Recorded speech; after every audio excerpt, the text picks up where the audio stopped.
እስቲ ደሃ አይደለሁም በሉ፣ በክርስቶስ ኢየሱስ በሉ፣ በማመኔ በሉ ባለጠጋ ነኝ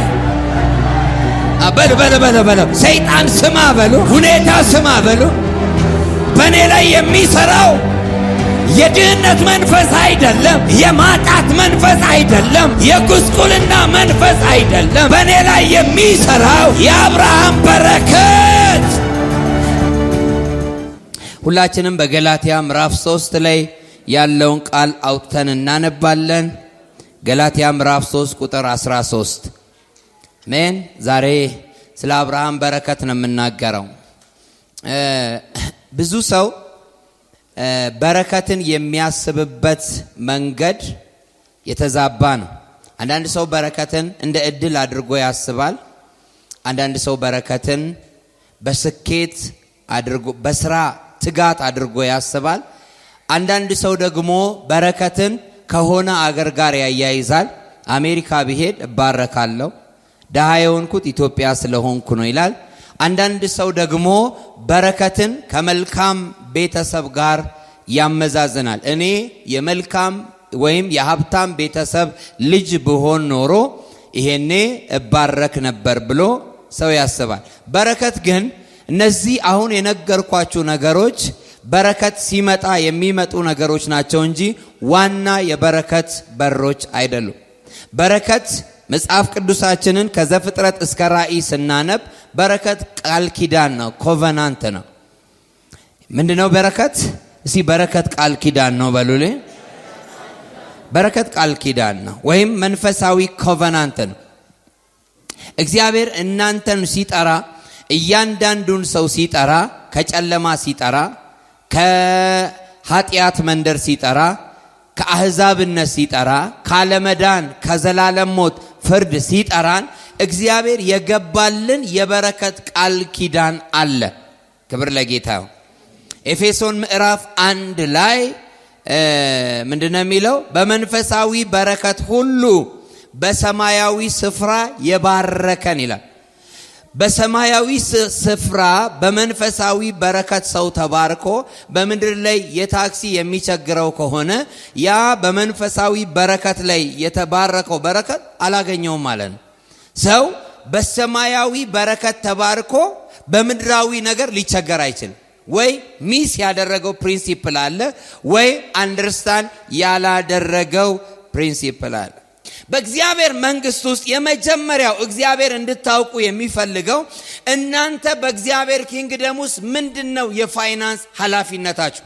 ምንድነው እግዚአብሔር ከእናንተ የሚጠብቀው? ገንዘብ እጃችሁ ላይ ሲመጣ ምንድነው ማድረግ ያለባችሁ?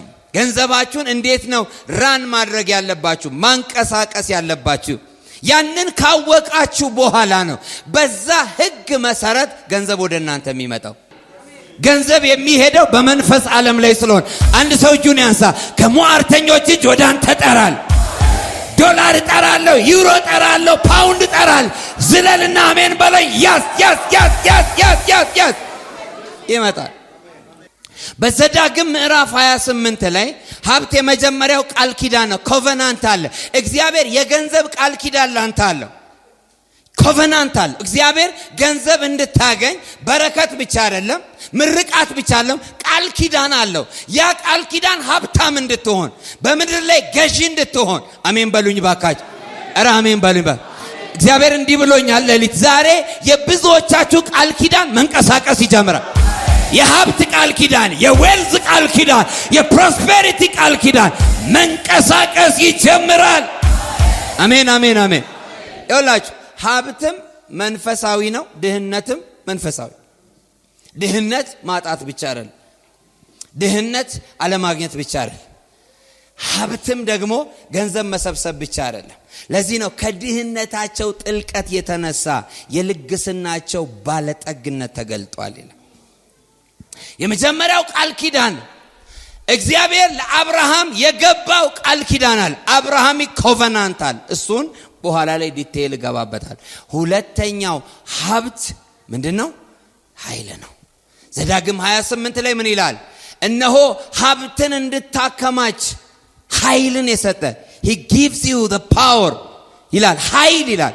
ኃይል ነው እግዚአብሔር። ይኸውላችሁ ሀብት ለማከማቸት የመጀመሪያው ቃል ኪዳናችሁ ማወቅ አለባችሁ። ሁለተኛው እግዚአብሔር ኃይልን የሚሰጠው ሀብት የሚከማቸው በኃይል ስለሆነ በምን በእግዚአብሔር ቅባት ስለሆነ በመስራት ብቻ አይደለም። የምትሰራው ነገር ግብ የሚመታው ታርጌት የሚመታው ኃይል ስትቀበል ነው። ኃይል አለ የሆነ ለዚህ ነው በጨለማ የተሰወረችውን ሀብት ሰጣለሁ። አሜን አሜን በሉ አሜን በሉ። አንዳንዱ ነገር አሁን ይሄ ልጅ ይኸውላችሁ አጋንንት በቃ ጭሳጭስ እያስጨሰው ነበር። እግዚአብሔር ግን የዴሊቨራንስ ቅባት ቸርቹ ስላስቀመጠ ምን አደረግ ነው ገቢ አደረግ። እንደዛውም ደግሞ ያንተን ገንዘብና ሀብት ይዞ የሚሮጥ ሰው አለ። ብሌሲንግህን ይዞ ስኬትህን ይዞ አንተ ትለፋል የሆነ ዛሬ ሁላችሁ ገንዘብ ዶላር ዩሮ ፓውንድ የሚያመጣ ኃይል ተቀበል። ሪሲቭ ተቀበል። ኃይል ተቀበል። ኢየሱስ ስም ኃይል ነው። ምንን የሰጠ ጉልበትን ኃይልን የሰጠ እግዚአብሔር የሚሰጥ ገንዘብ አይደለም ኃይልን የሚሰጥ። ምን አሜን አትሉም? አንተ አስራትህን ክፈል። ምን እንደሚጠበቅብ ዘር መዝራት ነው። ዘርህን ዝራ። ስጦታ መስጠት ነው። ስጥ። ከዛ በኋላ እግዚአብሔርን ጠብቀው። ያልጠበቀው ያላሰብከው ነገር ነው የሚመጣው። ብዙ ጴንጤ በዚህ ዘመን ለምንድነው ደሃ ይሆን? ለምንድነው ብዙ ክርስቲያን ደሃ ይሆን? አያውቅም። ሀብት የሚከማቸው በስራ ብቻ አይደለም፣ በመነገድ አይደለም፣ ደሞዝ በመቀበል አይደለም። ደሞዝ ስለተጨመረልህ አይደለም ሀብታም የምትሆነው። 1 ሚሊዮን ብር ስላለ አይደለም ሀብታም የምትሆነው። ሀብታም የምትሆነው ኃይል ስትቀበል። ያ ኃይል ምን ይሰጣል? ስራን ይሰጣል። ያ ስራ ምንን ይሰጣል? ሀብት ይሰጣል። እግዚአብሔር ምስክሬ ነው። በዚህ 21 ቀን የሆነ ደጅ ተከፈተ። ጩህና አሜን በላይ። የሀብት ደጅ ተከፈተ። የገንዘብ ደጅ ተከፈተ። የሆነ የስራ ደጅ ተከፈተ። ዋቀዮ ብሪና ማከና መቴ ሁምነና ማከና አያናና ማከና ዲበታና ማከኝ ዲበቲ አቲ አርገቱሱን አያንያቲ ሲመትኩም ብሪ ፊዳ መነፊዳ ፎቂ ጃራ ዋኑንዳ ጃር ገነመ ከነ ሲመድ አያና ከነ ሲመድ መቃ ኢየሱስን ሲመድ። ሶስተኛው እግዚአብሔር ሀብትን የመጀመሪያው ቃል ኪዳን ነው። ሁለተኛው ኃይል ነው። ሶስተኛው ዊዝደም። ብዙ ሰው ገንዘብ በጥበብ እንደሚገኝ ያውቃል። አንዳንድ ሰው የሚቆፍረው ገንዘብ በሌለበት ቦታ ነው የሚቆፍረው። አንዳንድ ሰው የሚቆፍረው ወርቅ የሌለበት ቦታ ነው። አንዳንድ ሰው የሚቆፍረው ደግሞ ሀብቱ ሪሶርሷል። ዊዝደም ገንዘብ የሚገኘው በጥበብ። እግዚአብሔር ጥበብ እንዲሰጣችሁ ጸልዩ ፕሊዝ። ዛሬ ከልቤ ልናገር የሆነ የሥራ ጥበብ እንዲሰጣችሁ፣ የሆነ ዊዝደም እንዲሰጣችሁ። አሜን። ከልቤ ነው የምጸልይ። ዊዝደም አለው እግዚአብሔር። የሆነ ሀብት የሚገኝበት ጥበባል። እጃችሁን ግንባራችሁ ላይ አስቀምጡ። በኢየሱስም ዛሬ ማለዳ ሀብት የምትቀበሉበትን ዊዝደም ተቀበል። ያስጫንጅን በኢየሱስም አስበ የማታውቀውን ነገር አስብ። ትልልቅ የኮሚሽን ስራ ተቀበል። ሞገስ ተቀበል በኢየሱስም። የምታደርጉት ነገር ያ ወደ እናንተ ይመጣል። ስለዚህ አንዱ ገንዘብ እግዚአብሔር ያላችሁ ገንዘብ ሳይሆን ቃል ኪዳኑን እንዲያስብ ጸልዩ። እግዚአብሔር ሆይ በእኔ ላይ በገንዘብ አቅጣጫ ቃል ኪዳን አለ። ያ ቃል ኪዳን ደግሞ እንደምትበለጽግ መበልጸግ ብቻ እንደምትገን። ይህ ዓመት የገናናነት ዓመት እኮ ነው። አሜን። አንዳንዱ ሀብት ያገናል። ይኸውላችሁ ገናናነት ከሀብት ጋር የሚመጣል እንጂ እንትናን አንስተን ሰማይ እናውጣው ስለተባለ ሀብት ራሱ ያገናል። የምትነዳው መኪና ራሱ ያገናል። ያገናል። ለምን? ሀብት የማግነን ባህሪ ያለ እግዚአብሔር አንተን የመባረክ አንተን የማሳደግ አንተን የማበልጸግ ብቻ ሳይሆን አንተን የማግነን ፕሮጀክት አለ። አሜን። ስለዚህ ስትጸልዩ እግዚአብሔር ሆይ በሀብት አቅጣጫ የገባህልኝን ቃል ኪዳን አስብ በሉ። ሁለተኛ እግዚአብሔር ሆይ ሀብትን የሚያከማች ኃይል ስጠኝ። አኖይንቲንግ ሀብትን የሚያከማች ጉልበት ስጠኝ። ገላትያ 6 ላይ ባለፈው ለአገልጋዮች አንድ ቃል ሳስተምር ብዙ ሰው ደነገጠ። ምን ይላል? የሚያስተምረው ይላል። ይኸውላችሁ ቃሉን የሚማር ስሙኝን፣ ቃሉን ከሚያስተምረው ጋር ያለውን ነገር ሁሉ ይካፈል ይላል። ይሄ በጣም ከባድ ቃል። የእግዚአብሔርን ነገር የሚያስተምራችሁ ሰው ካለ ያላችሁን ነገር አብራችሁ ይሄ ማለት እምነትስ ያድግ። አስራት ሰተ ዘርዘርተ የሆነ ነገር አድርገ የሆነ ነገር ሰተ ከዛ በኋላ ስታድግ ማለት ያለህን ነገር አብረህ ትካፈላለህ ማለት ነው። የእግዚአብሔርን ቃል የሚማረው ቃሉን ከሚያስተምረው ጋር ያለውን ነገር ሁሉ ምን ይበል ይካፈል። ይሄ ከባድ ነው አይደል? ከባድ ነው። ዛሬ ልመርቃችሁ። እናንተ የእግዚአብሔርን ስራ ይዛችሁ የእግዚአብሔርን ገንዘብ ከያዘ ሰው ጋር እግዚአብሔር ያገናኛችሁ። በደንብ አሜን በሉ። እናንተ ወንጌል ይዛችሁ የእግዚአብሔርን ሀብት ከያዘ ሰው ጋር እግዚአብሔር ያገናኛችሁ። በኢየሱስ ስም ይሁን፣ በኢየሱስ ስም ይሁን። እልልታ ጭብጨባ ለጌታ ክብር። እቺን ልናገርና ጨርሰን። በእንጨት ላይ የሚሰቀል ሁሉ የተረገመ ነው ተብሎ ስለተጻፈ ክርስቶስ ስለኛ እርግማን ሆኖ ከሕግ እርግማን ዋጅቶናል። ለአብርሃም የተሰጠው በረከት በክርስቶስ ኢየሱስ ለአሕዛብ እንዲደርስ ዋጅቶናልና ይላል። በእምነትም የመንፈስን ተስፋ እንድንቀበል ይላል። ቁጥር 26 ላይ ሁላችሁም በክርስቶስ ኢየሱስ በማመን የእግዚአብሔር ልጆች ናችሁ፣ ከክርስቶስ ጋር አንድ ትሆኑ ዘንድ የተጠመቃችሁ ሁላችሁ ክርስቶስን ለብሳችሁታል። በአይሁድና በግሪክ በባሪያና በነጻ ሰው መካከል በወንድና በሴት መካከል ልዩነት የለም። ሁላችሁም በክርስቶስ ኢየሱስ አንድ ናችሁ። የክርስቶስ ከሆናችሁ እናንተ የአብርሃም ዘር ናችሁ፣ እንደ ተስፋው ቃል ወራሾች ናችሁ ይላል።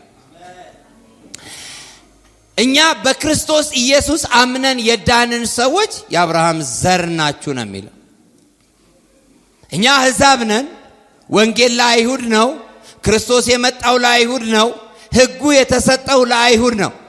እግዚአብሔር ግን በክርስቶስ ኢየሱስ አምነን የዳንን ሰዎች ፋይናንሻሊ ችግር እንዳይኖርብን፣ በምድራዊ ነገር ያነስን የተጠቃን የጎደልን እንዳንሆን እግዚአብሔር ከአብርሃም ቃል ኪዳን ጋር አገናኝ። የአብርሃም በረከት ምድራዊ ነው፣ መንፈሳዊ በረከት አይደለም። የአብርሃም በረከት ለአንድ አይሁድ የተሰጠ የብሌሲንግ ቃል ኪዳን ነው፣ ኮቨናንት ነው። ለዚህ ነው በዓለም ላይ እኔ እንኳን በሄድኩባቸው ከ12 አገር በላዮች አይሁዶች በፋይናንስ ሁሉ የበላይ ናቸው። ለምን? እግዚአብሔር በአብርሃም በረከት ዘፍጥረት 12 ላይ ከአገር ከነገድ ከትውልድ እኔ ወደማሳይ ምድር ውጣ ብሎ ካለው በኋላ እግዚአብሔር በአብርሃም ላይ ያስቀመጠው በረከት አለ። ምን የሚል? የሚባርኩህን እባርካለሁ፣ ዘርህንም እንደ ምድር አሸዋ እንደ ሰማይ ከዋክብት ምን አደርጋል? አበዛል። ስለዚህ በክርስቶስ ኢየሱስ አምነን የዳንን ሰዎች የማን በረከት አለኛ ላይ? የአብርሃም በረከት አለ። ይኸውላችሁ አሁን ለምሳሌ እቤታችሁ የተዘረጋ የውሃ ቧንቧ እናንተ ቧንቧውን እስካልከፈታችሁ ድረስ ውሃውን መጠቀም አትችሉ። ይሄ ኤልፓ የዘረጋውን የመብራት ሲስተም መብራቱ አለ፣ ሶኬቱ አለ፣ ኤቭሪ ነገር አለ። ስዊቹን ተርን ኦን ካላደረግን መብራቱን መጠቀም አንችልም።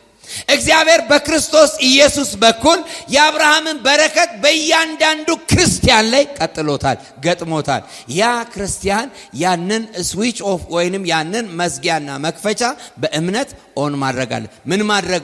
በማለት እኔ የአብርሃም ዘር ነኝ። I am the seed of Abraham። እኔ የአብርሃም ዘር ነኝ።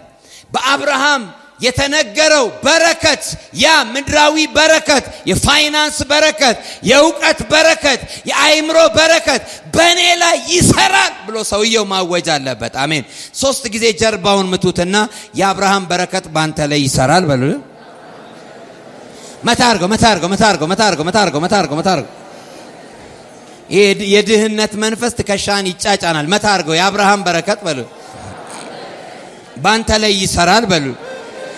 ይሄ የአብርሃም በረከት ደግሞ በሉ የገንዘብ በረከት ነው በሉ፣ የስኬት በረከት ነው በሉ። አሜን። ስለዚህ ማወጅ አለበት ሰው። አንዳንዱን ነገር ለሰይጣን ንገሩት። እኔ ደሃ አይደለሁም በሉ ፕሊስ ባካች። እኔ ሁሌ እንዲህ አይነት ስብከት አልሰብክም፣ ግን ዛሬ ልስበካም። እስቲ እኔ ደሃ አይደለሁም በሉ፣ በክርስቶስ ኢየሱስ በሉ፣ በማመኔ በሉ ባለጠጋ ነኝ በሉ። ሰይጣን ስማ በሉ፣ ሁኔታ ስማ በሉ።